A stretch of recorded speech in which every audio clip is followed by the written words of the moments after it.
Hello mga kapamilya at mga kapatid. Sino itong club team na hindi pinasweldo ang dalawang players nila na nasa national team?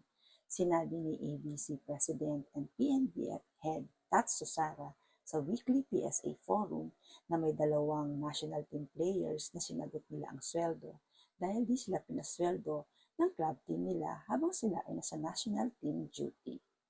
Signal, Akari, Cheritigo at Chocomucho ang may tig-dalawang players na binigay.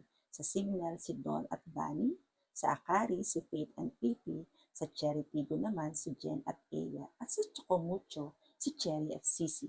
Although ngayon ay naging 3 na dahil nadagdag na nga si Mars Alba. At sa Creamline naman ay si Gemma Galanza at si Del Palomata para sa PLDT.